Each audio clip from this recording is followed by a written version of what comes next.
درختوں نے کہا۔ گرمیوں کی ایک دوپہر تھی۔ گاؤں کی فضا خاموش تھی۔ ایسے میں ایک بچہ ہاتھ میں کتاب لیے اپنے گھر سے نکلا اور قریب کے ایک باغ میں ایک گھنے درخت کے نیچے بیٹھ کر اپنا سبق یاد کرنے لگا۔ ذرا سستی آئی تو درخت کے تنے سے پیٹھ لگا لی۔ باغ کی خوشگوار اور ٹھنڈی ہوا کے جھونکوں سے اسے نیند آ گئی۔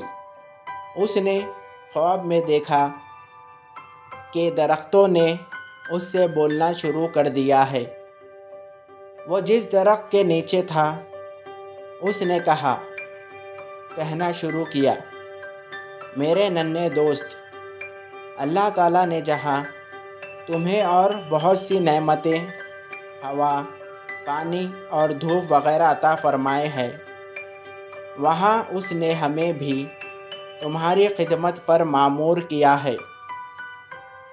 یہ صبح ہے کہ ہم دیگر جانوروں مثلاً اونٹوں، گھوڑوں اور بیلوں کی طرح چلتے پھرتے اور بھاگتے ہیں، لیکن اس کا یہ مطلب بھی نہیں کہ ہم نکمے اور بیکار ہیں۔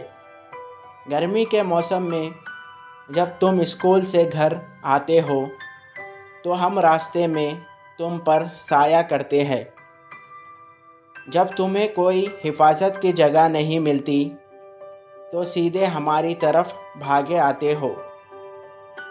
ہم تمہاری ہر موسم میں پھل پھلاری بھی پیش کرتے ہیں، کبھی آم، کبھی امرود، کبھی آلو بخارے، کبھی کچھ اور۔ ایک دوسرے درخت نے پہلے درخت کی تائید کی۔ وہ کہنے لگا، بعض پھل تو ہم تمہیں ایسے دیتے ہیں کہ ایک بار خرید لو اور مہینوں کھاتے رہو، خراب ہونے کا کوئی خطرہ نہیں۔ کیا بادام، اخروٹ، پستے وغیرہ ایسے ہی پھل نہیں ہیں؟ ابھی دوسرا اپنی بات ختم ہی کر پایا تھا کہ ایک اور درخت بول اٹھا، تمہارے مکان کے دروازے، کھڑکیاں، میز، کرسیاں اور دوسرے ضرورت کی بے شمار چیزیں جس لکڑی سے بنائے جاتے ہیں وہ بھی تو ہم ہی سے حاصل کی جاتی ہے۔ اس کے علاوہ ایندھن کے لیے تمہیں لکڑی اور کوئلے کی جتنی ضرورت ہوتی ہے وہ بھی ہم ہی پوری کرتے ہیں۔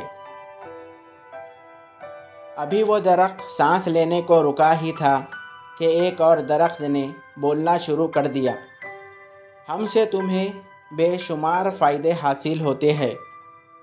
یہ ربڑ جس سے تم اپنے غلط الفاظ اور ہند سے مٹاتے ہو، اور یہ گوند جس سے تم اپنی کاپیوں میں خوب تصویریں چپکاتے ہو، ہم ہی نے تو تمہیں دی ہے۔ اور یہ کاغذ، پہلے درخت نے اس کی بات کو آگے بڑھاتے ہوئے کہا، یہ بھی تو اکثر ہم ہی سے بنتا ہے۔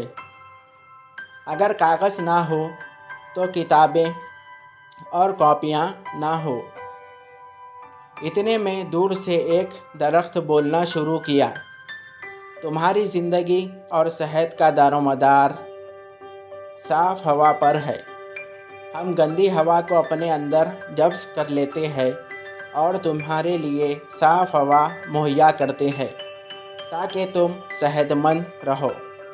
پاس ہی سے ایک نوجوان درخت بھی بولا، بارش میں بھی ہماری وجہ سے ہوتی ہے، جس سے موسم خوشگوار رہتا ہے، زمین خوبصورت نظر آتی ہے، پرندے بھی ہم پر بسیرا کرتے ہیں، یہاں تک کہ ہم بیماری میں بھی تمہارا ساتھ نہیں چھوڑتے۔ ہماری ہی پھلوں، پھولوں، پتیوں، جڑوں اور چھال سے دوائیں بنتی ہیں، جنہیں پی کر تم دوبارہ بھلے چنگے ہو جاتے ہو۔ تم ہی میں سے کچھ لوگ ہم درختوں اور پودوں سے فائدہ اٹھانے کے بجائے